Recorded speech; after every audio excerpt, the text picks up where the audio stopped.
If you follow anyone or anything in the crunchy world, you probably have heard that Kellogg's uses ingredients in American cereals that are banned in Europe. But Kellogg's is not the only company who uses chemicals in our food that other countries have banned. Just this past week, we have a new presidential-elect, and I would imagine some of you may be ecstatic and some of you may not be. Regardless of where you stand, there is one very important topic that the Trump campaign ran on after joining with RFK Jr., and that is the health of American citizens. I remember back to when Obama was in office, there was a big push to improve the nutritional quality of foods in the public school system. And although I don't agree fully on what foods they said were healthier, like low-fat milk versus full-fat milk, this was a positive change overall. But in 2018, things took a turn. The U.S. Department of Agriculture altered the nutritional standards in 2018 to allow for fewer whole grains and more sodium and flavored milk. Then in January 2020, shortly before schools closed in response to C-19, the department proposed yet another set of changes to the policy to reduce the servings of vegetables students had to eat every week. Why would the USDA make these changes, and how does this impact the next 4 years with the Trump administration in office? It was said by Politico that the new rules aimed at giving schools more flexibility in serving meals to students. When it comes to anything political, as I think we all know, there are so many sides of the story. Even when researching just that little topic, I was seeing so many sides to the story. Now, with President-elect Trump, we seem to be looking at the health of American citizens once again. Now, don't get me wrong, I'm sure there has been positive and negative changes in the past 8 years from both the Trump and Biden administrations around the health of Americans, but it never seemed to be as outspoken as it is now or how it was when Obama was in administration. I would attribute that to Trump partnering up with RFK Jr. RFK Jr. has several key goals while serving in the Trump administration, some being cleaning up corruption and conflicts of interest in the FDA and CDC, addressing the chronic disease epidemic in the US, provide Americans with the best available scientific information on health and medical issues rather than engaging in top-down control. I'm not sure about you, but I am on board with all of this 100%. But not everyone is. This is a post from a doctor I follow on Instagram, and I really appreciate a lot of what he says and teaches, but what he is saying here is going against all that doctors should be doing and teaching. He's pretty much saying all doctors are right and don't research for yourself, but just trust what your doctor has to say. First, he talks about fluoride in water, then moves on to vaccines. And if you are unfamiliar with the fluoride issue, let me catch you up quickly, because this has to do with the next 4 years of the Trump administration. Fluoride was added to the American water system in 1945 in Grand Rapids, Michigan, after an observation that fluoride in water led to less cavities. Fast forward to a few months ago, and we are now reading headlines like these.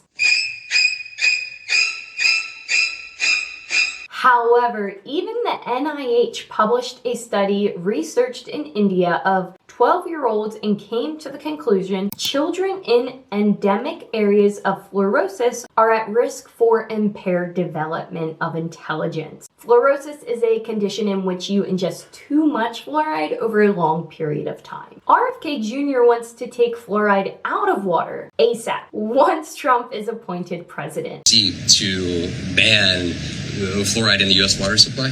Well, I would advise the water districts that are currently using it, there's a lot of new science out there. And in fact, there's a federal judge decision by an Obama-appointed judge on October 4th of this year in which he's to send EPA back to the drawing board and said, you've never done the safety studies on this. So this is one positive, in my opinion, you will see happen in the next 4 years. Although I'm hoping it happens sooner rather than later. RFK Jr. has also been very outspoken on many issues, some being vaccines, raw milk, yum, organic whole foods, processed foods, chemicals in foods, food dyes, and so on. When doing your own research on these topics, your opinion about them may change. I know mine did. RFK Jr. is one who has done research and has not been influenced by the pharmaceutical company. One former chief executive stated, "We need to have somebody who is going to be grounded by science and evidence and not somebody who rejects it." That's him talking about RFK Jr. I would argue that RFK Jr. is grounded in science, but not what big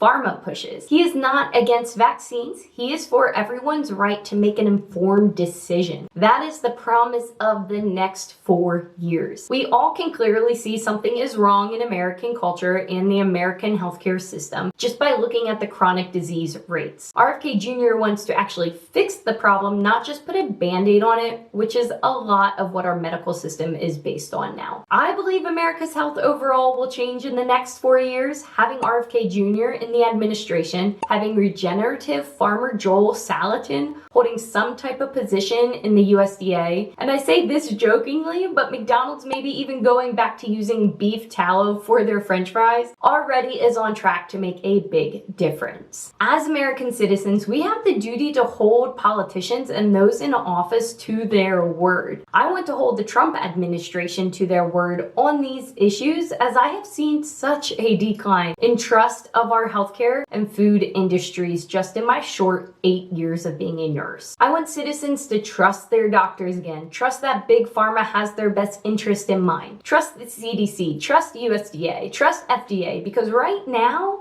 I don't think many can trust the information coming out of these organizations. Even the big food industry we can't trust, as they label meat products of the USA, when really it is not. It was just minimally processed in the USA, but they're allowed to say product of the USA. 85% of the beef on the shelves comes from across country lines. Trust the meat you eat and buy from good ranchers. Use the link in the description below for $25 off any subscription meat box and also receive free express shipping. Subscribe to Good Ranchers using the link below and get $25 off every order, free express shipping, and a bonus cut in every third order. So what do you all think? Do you think we will see the health of America's citizens improve over the next 4 years? Do you think it's going to decline? Do you think it's going to stay the same? Do you think anything is going to happen? I do, but I want to know what you think. Comment down below because I would love to hear from you and get a good conversation started. That is it for today's video, everyone. It is so great to be back with you all. Sorry I was out for about a month, and I hope to share more later in about a month or two about why I was out. Stay tuned for that update, and I'm hoping to continue to get videos out to you every single Tuesday. Have a great day, everyone, and I'll see you next week.